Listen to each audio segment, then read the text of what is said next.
Because if we aren't accepting the narrative that that distance didn't pass through, and yet for whatever reason, the feds scrambled to repave that area. Even cut all her hair off and ended up being Miss USA. How does that happen? How do you go from sports to Miss USA? And then they meet at a Turning Point event in 2018, where she's interviewing for a job for Turning Point. Solidified. I got a feeling there's more to the story here. All right, you guys, happy Monday. Erica Kirk, man, she really is just the moment. The speech that she gave, everybody was just wowed by her. Erica Kirk is at the head of Turning Point USA because, just like I alluded to last week, and which I will double down on now, I believe that people within that company betrayed Charlie. Okay. Candace Owens has just blown the lid open on Charlie Kirk's death, and how it seemingly wasn't a random act at all. In fact, she insinuated that it was actually the people closest to him that betrayed him. And Charlie knew it would happen too. I want to say one more thing rather explosively. 3 people told me off record. 2 people who have this in a written communication from Charlie. One who is a Turning Point USA donor, and I would say very much one of the white knights in this. The very day before Charlie Kirk died, he expressed that he thought he was going to be killed. He told these people, I think they're going to kill me, okay? He did not express that to me, so I am telling you this based off the testimony of 3 people. And I am saying this because I hope that these people, who I think are good, will be inspired to come forward with that. Again, those conversations I had were off record. I honor that. If I say it's off record, it stays off record. But I'm hoping that watching what I am doing and feeling the energy that is rising across the world for people who want to know what the heck happened on 9/10, that, they will be brave and they will say, yeah, Charlie did the day before he died think that he was going to be killed, and maybe tell us, who is they? Well, for once and for all, who is they? Who is the they that he thought were going to kill? Something strange is going on inside Turning Point USA. And Candace certainly isn't staying quiet about it. In one now seemingly forgotten episode, she makes one particularly chilling claim. She believes someone inside Charlie Kirk's own company may have betrayed him. And at the center of it all, Charlie's widow, Erica Kirk, who now runs the organization. Candace actually revealed that a woman was seen with the man who would assassinate Charlie Kirk, Tyler Robinson. Before we get into that, some incredible breaking news. We have now confirmed that there was indeed a woman who was with the in the footage that was captured by the houses nearby the area. And for whatever reason, the FBI has not yet released or even acknowledged that that footage exists. This is absolutely huge, actually. I think this is the biggest thing that we have uncovered since the beginning of this investigation. So let's jump right back into this. Welcome back to Candace. We had received a lead live on the show. Someone paid money to inform us that there was footage that the FBI was hiding, right? She wrote in, said, I have been trying to reach out to you everywhere. The FBI is hiding footage. The doorbell cam footage had more. This is what the person told us. She said, is then seen changing his clothes, and he is with a woman. Candace didn't hold back. She said, if you're a rat on a ship, you should probably flee now. Then she went on to describe new footage that she claims raises serious questions about what really happened the day Charlie was shot. According to Candace, the footage shows a man taking down a camera just 4 minutes after Charlie was, and it was positioned right behind his head. She says she personally recognized that man, spoke to him, and even saw the footage, but promised not to release it publicly for some puzzling reasons. We were unpacking the footage that was going viral of the guy that was taking down the camera, which was directly behind Charlie's head, a mere approximate 4 minutes after Charlie was shot. Everybody thought that it was very suspicious. I recognized the individual and reached out, had a conversation, saw the footage, and made the promise that I was not going to share it. Although I said to you, I encouraged them to share it. I believe that the reason everybody is a conspiracy theorist is because people don't share truth, right? Once you share everything, there's no room for conspiracy. And when I was sharing what I saw, I was doing so because I was just thinking that, this could help. Like, this can obviously remove people from their conspiracies. And then it kind of occurred to me that what I shared was a bigger deal than I had imagined by saying that I didn't see any blood. And that is a fact. I did not see any blood. In fact, the only blood that I did see at all, I'm talking about blood on the back, was on Charlie's hand, on Charlie's left hand, which, as many people have been saying, means that the blood moved forward. We don't need to get into all of the gore. But what I didn't expect thereafter was for the Turning Point USA spokesperson, Andrew Colvett, to issue this statement as people were asking questions like, hey, how is that possible? How was there nothing in the back if this is the gun that was used? Andrew Colvett tweeted this over the weekend. I want to address some of the discussion about the lack of an exit wound with Charlie. I'm usually not interested in delving into most of this kind of online chatter, and I apologize if this is somewhat graphic, but in this case, the fact that there wasn't an exit wound is probably another miracle, and I want people to know. Candace wasn't buying that. She accused the organization of trying to manipulate Charlie's Christian audience, saying they were using the word miracle to make people stop asking questions. She pointed out that many conservatives are hunters who understand how weapons work, and that this explanation doesn't pass the sniff test. Yes, the conservative base is filled with Christians, but also the conservative base is filled with a lot of hunters, okay? People that hunt, and they know weapons, and they know how weapons work, and they know how weapons don't work. And this particular statement to me does not pass the sniff test. Now, again, when I shared that information, I had assumed they were going to say the angle went through this way. I did not imagine they were just going to say that it was a miracle. Alex Jones immediately took to X Live. This began trending. The statement began trending, and he jumped onto X, and he responded to that statement saying this. Take a listen. The spokesperson for TP USA just posted 2 hours ago that they talked to the coroner and that Charlie Kirk was shot with a .30-06 in the left side of his neck, the carotid artery, and that he's a man of steel, and that the bones in his neck that are like chicken bones stopped a bullet that travels 2,500 feet a second out of the barrel at 200 yards, depending on the grain of the cartridge and the rest of it. Probably hit him at 1,900 feet per second. I've shot hogs at 500 yards, 30-06, right to the side. Tiny hole, blows a 4-inch hole out the other side. We're talking through 2 feet of a hog. Boom. Hit him in the head, brain completely blows up. They just said he got 30-06, and that it didn't go through. Yeah, it's a lot. It's a lot to process. And here's the thing. If you were going to bring me to the argument that this truly was a miracle, it probably would not be in the midst of a circumstance where the feds are lying. As these doubts spread online, Kash Patel released a statement promising a thorough and exhaustive federal investigation into Charlie Kirk's assassination. He listed every angle they were supposedly exploring, from the bullet's trajectory and possible accomplices to text messages, Discord chats, and even a plane that reportedly turned off its transponder near the scene.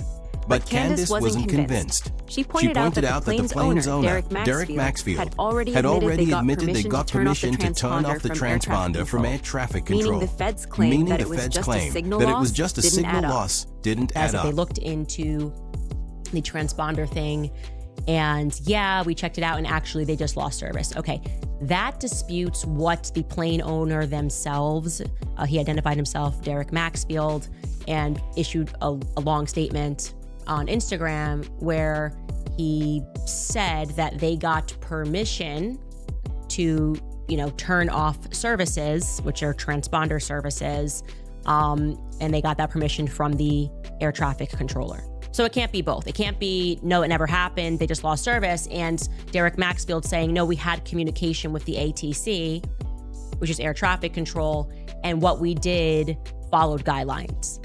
So that's already a problem. Secondly, saying that you're not going to release information because you want to protect the integrity of the investigation while also releasing those ridiculous text messages, that looked like somebody was having fun on TikTok and making, a ridiculous skit.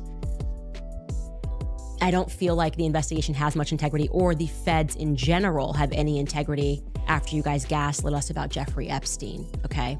So if you want us to, or if you want to restore credibility to the feds, I would allow the mommy sleuths to take over. That's my opinion. I'd get in touch and allow the internet to do what the internet does, because now you're answering everything that we brought up. Not me, we. Because it is because of the entire world paying attention, sending tips. I'm grateful to God that I have a platform to be able to share that information and to encourage it. But this is just coming from regular people around the world. And now you guys it feels like playing defense because you have not been playing offense. Then came Candace's most shocking theory yet. She revealed that beneath the site where Charlie was, there's a network of underground pipelines and tunnels directly below his chair. She says photos show access hatches and valves connected to the university's irrigation system. About how important those valves were to warfare, because if you just want to shut down someone's pipeline, let's say you want to shut off water, or you want to shut off gasoline, yeah, it makes sense why the government would want to be controlling pipelines and valves. But anyways, I started to ask myself, did anybody look into whether or not there was anything under Charlie Kirk when he was right? Because if we aren't accepting the narrative that particular guy, that distance didn't pass through, and yet for whatever reason the feds scrambled to repave that area, maybe, as some people have speculated, he was from a closer distance. I started wondering, was there an access point to any valves? Were there any pipelines that could have been under Charlie? And as it turns out, I looked at some old pictures of where he was sitting, and there was a massive pipeline that was almost exactly behind where Charlie was sitting. Here's that maybe it's a water pipeline, I don't know, but there it is under the flag.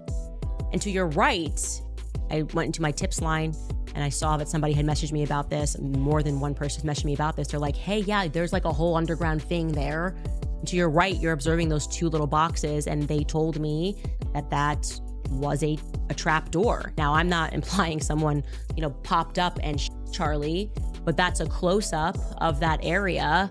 I'm just implying that there's an entire underground there. And I remember when I looked at the footage, I felt like it was coming up. I don't know anything about ballistics. I'm not an expert.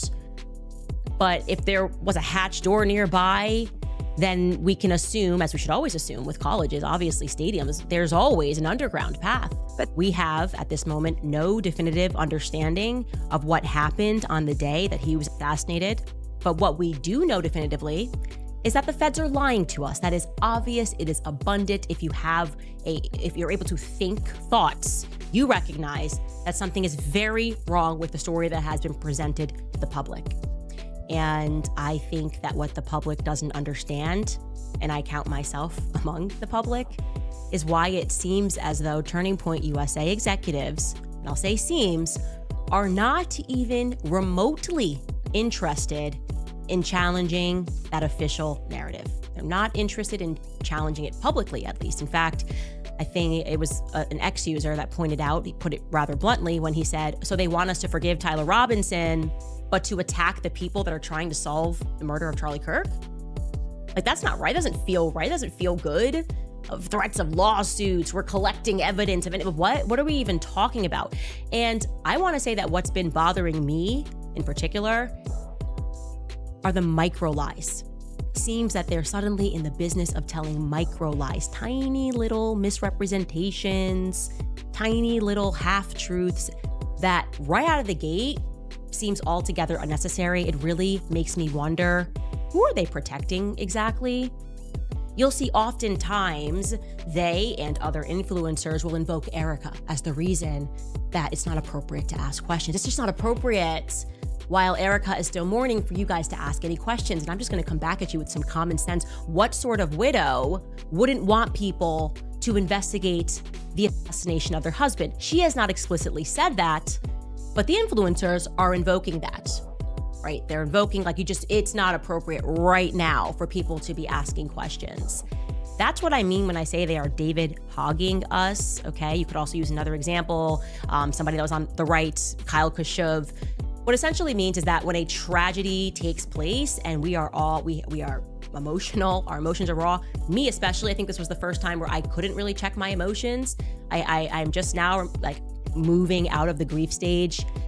There will be people that then will try to manipulate you, right? They will try to manipulate you by using that strategy of saying, well, it would be really wrong. It would be really wrong for you to look beneath this layer or to ask a question about this. And it would be an injustice to Charlie Kirk's legacy, really.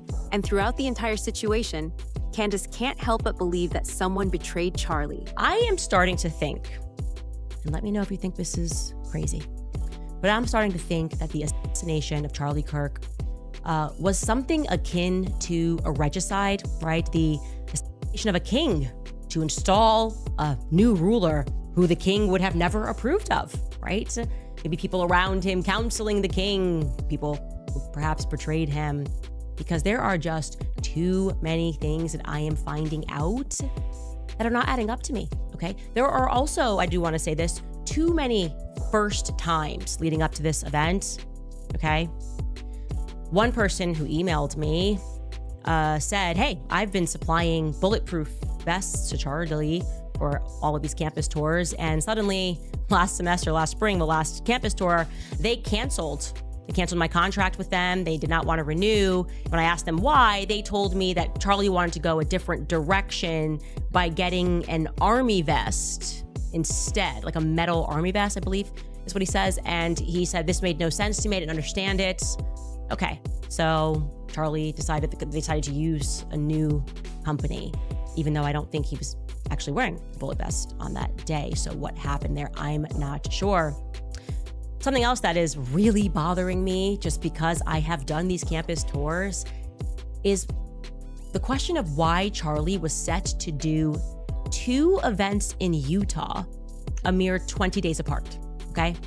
He was supposed to do UVU, and then today was scheduled to do, just 20 days later, USU. Now, those 2 campuses are just under 2 hours apart if you're driving. Is also interesting to know that the Utah FBI also got a new set of employees. The state FBI department, Kash Patel, went ahead and fired not only the chief of the Utah borough, but also some other people. You can see this in the Daily Mail article. They recount this after Charlie's death. Kash Patel questions grow as it's revealed he gutted the Utah FBI leadership before Charlie Kirk's assassination. That is true. He fired the chief, among other people, and replaced her with Robert Bowles in August. I think Robert Bowles, actually, it was his first week when Charlie got shot. And he's somebody who has been in DC for decades. So it seems to me to be an unusual placement to then want to re-up your entire life, assuming you have a wife and kids, and move to Utah. But whatever, again, everything just feels a little too brand new to me. Then I speak to the individual who I told you guys that I recognized, that had taken down the cameras minute 4 after Charlie was shot. The back camera of all the ones, when you take the front camera, I don't know. Again, I'm not here to read into how people might act in an emergency event, but I thought it was weird that he was there in general, actually, that he was behind Charlie the entire time. I've never seen that. He's never been behind me at an event. He's never been lingering around me at an event. And I asked about that. I asked about just his presence behind Charlie, and plus the mysterious phone call that he was seen making in like minute 3 after Charlie was assassinated. And he told me explicitly that they were trying something new that day. Like it was something new. Charlie's super ambitious, and on the AV thing, they were trying something new, and they wanted to be able to feed it back instantly to Arizona. None of it makes sense to me because these events are typically live streamed. After Charlie's death, authorities moved fast. Within 33 hours, police named Tyler Robinson, a 22-year-old electrical engineering dropout from Utah State, as the prime suspect. But again, something new, okay? So let's stick with that theme. Do you want to know something else that was brand new leading up to this event? Charlie's perspective on Israel. Okay, so let me say this so you can hear it. Charlie Kirk's perspective on Israel was not starting to shift. It had shifted entirely, okay? There are no ifs and there are no ands and there are no buts about it. Israel knew that. Turning Point USA knew that because Charlie was explicit. So my question is, why isn't Turning Point USA making any statements and shutting down this repeat attempt by Israel to lie and to pretend that towards the end, Charlie was just authoring love letters to Israel, giving them a perspective of here's how we can win here's what you guys need to do. You need to work with this Hillel, whatever it is. Yeah, the same people that are calling me anti-Semitic, you need to work with those people harder. And he was just putting it on paper. Was it an email? What was that they were sharing on the New York Post, the Israeli Post, right? What were they sharing there? He wrote of his deep love for Israel. He had nothing else to do in May. Wrote of his deep love for Israel to a letter to Netanyahu. Netanyahu said they were close, but in the letter, Charlie puts his number, which apparently Netanyahu didn't have his number. And we're supposed to believe, did he send that as an email, by the way? Can somebody clarify? Was that an email they were sharing? Or did he send it in the mail to him? Could somebody just share that, please? I'm assuming it was an email.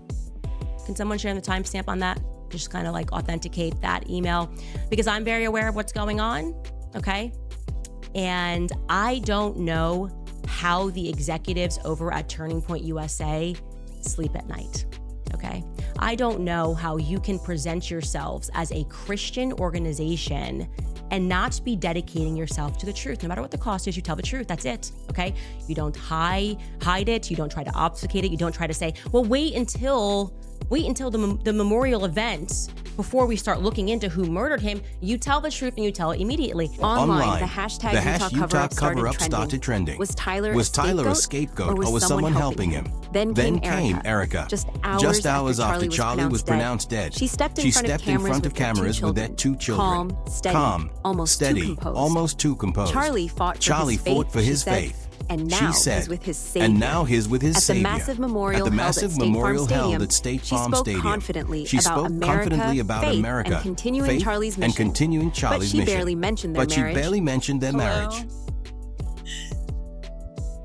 God bless all of you for coming here from all over the world to honor and celebrate my Charlie. No tears, no hesitation. And that's when people started asking, why does she seem so untouched? Her first social media post after his death was cryptic. You have no idea what fire you lit in this woman. It went viral overnight. More than a million shares. Some called it strength. Others called it a warning. A couple of weeks ago, before Charlie lost his life, Charlie was in the Hamptons and he had more than one event, but he had essentially what was staged, an intervention was staged by Bill Ackman, because Charlie's rational thoughts about Israel were a no-no.